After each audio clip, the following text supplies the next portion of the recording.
India has spent years fighting armed Naxalism in its forests. Now, on Independence Day, Prime Minister Narendra Modi introduced a new battlefield: the mind. From the Red Fort, Modi warned about Dimagi Naxals. People, he says, carry a Naxal mindset even after armed insurgency has weakened. He called for them to be identified and isolated. That phrase triggered a bigger question. When does a government fight an armed extremist movement? And when does it start treating political dissent as an ideological threat? The controversy matters because Modi has repeatedly used labels against opponents, putting India's democratic space under growing scrutiny.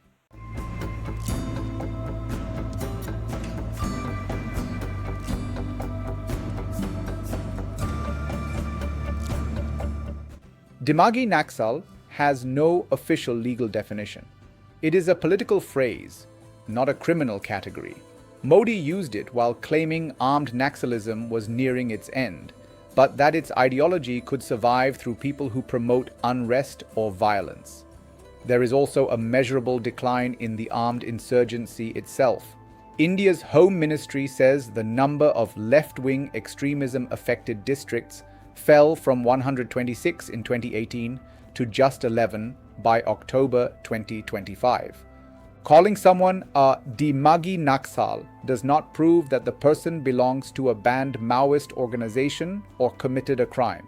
A criminal allegation requires evidence and due process. Modi did not name specific individuals, but Union Minister Kiran Rijiju later offered his interpretation. He said the phrase referred to people who support Maoists, reject the constitution, support separatism, and Article 370 or want to cut the chicken's neck corridor connecting India's northeast to the rest of the country. Congress leader P. Chidambaram answered, "I am proud to be a Dimagi Naxal." Meanwhile, Saurav Das, chief spokesperson of the Cockroach Janta Party, argued that young people should not be branded Naxals simply because they question the government, and that brings us to the first revelation. Dimagi Naxal sounds like a security label, but legally it means nothing on its own. That ambiguity gives the phrase political power. India has already seen this pattern. Urban Naxal, tukde-tukde gang, and anti-national have appeared in political and media battles over activists, students, journalists, and opposition figures. In 2023, Modi accused the Congress of being run by urban Naxals. In 2020, an RTI response reported that the Union Home Ministry's Left-Wing Extremism division had no information identifying who urban Naxals actually were. This creates a shortcut. Instead of debating what a critic said, politicians can debate what the critic supposedly is. The argument shifts from policy to identity. Once someone carries a label associated with insurgency or national disloyalty, the public may judge the person before examining evidence. But the labels have become part of a longer political pattern. Over the years, critics have been described as urban Naxals, members of the tukde-tukde gang, anti-national, and now Dimagi Naxals. These terms do not mean exactly the same thing, but they share a function. They frame opponents not simply as people with different policies, but as threats to the nation. Supporters of Modi reject that interpretation. They argue that legitimate criticism differs from support for violent Maoist ideology or separatism. They say the government has a responsibility to expose networks that threaten national security. India has faced a real Maoist insurgency, with armed groups responsible for deadly attacks and years of violence. No democracy must tolerate political violence. But democracy does require a clear boundary between violent extremism and lawful dissent. If that boundary becomes blurry, criticism itself can start looking suspicious. And that leads to the most serious question. What happens when political labels begin affecting the institutions that protect democratic debate? The controversy arrives as independent assessments already raise concerns about India's democratic trajectory.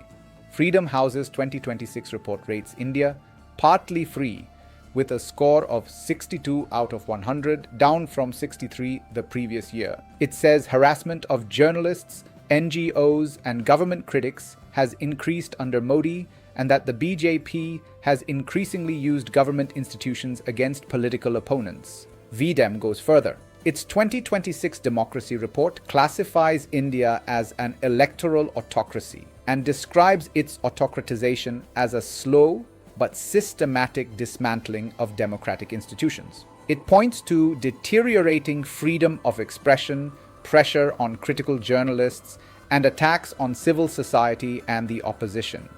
India remains a multi-party electoral system.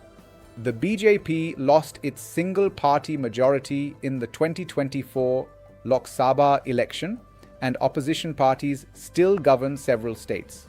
The concern lies elsewhere.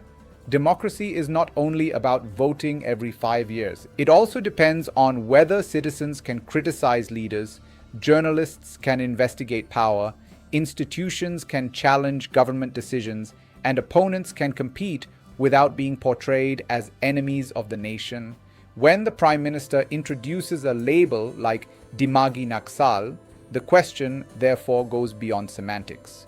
Critics ask whether repeated labels are narrowing the space for legitimate dissent, and the consequences extend far beyond India's domestic politics. For South Asia, India's democratic trajectory matters because India is the region's largest democracy, a nuclear-armed state, and a central Indo-Pacific power. Its political stability affects relations with Pakistan, China, Bangladesh, Nepal, and other neighbors. For the wider world, India presents itself as a democratic counterweight to authoritarian powers. Western governments increasingly see New Delhi as an essential partner in trade, technology, maritime security, and balancing China. That creates a credibility problem. India can remain an electoral democracy while facing democratic deterioration. Those facts are not mutually exclusive. The Dimagi Naxal controversy captures that tension. The government says it is fighting an ideology that can survive after armed insurgents disappear. Critics fear that the same logic can turn ordinary disagreement into a security question. The phrase has also spread online. Within days, an Instagram account calling itself the Dimagi Naxal Party reportedly gained more than 170,000 followers. Instead of disappearing, the insult became a political identity and a satirical brand. That reaction reveals something important. Labels intended to isolate people can sometimes unite them. The real test is whether India can defeat violent ideology without treating disagreement, protest, or criticism as disloyalty. Because a democracy becomes weaker not only when elections disappear, but when citizens fear that asking the wrong question could earn them the wrong label. Dimagi Naxal may be only 2 words, but the debate around them exposes a much larger struggle. Whether the world's largest democracy can preserve room for dissent while fighting the threats it says are trying to destroy it.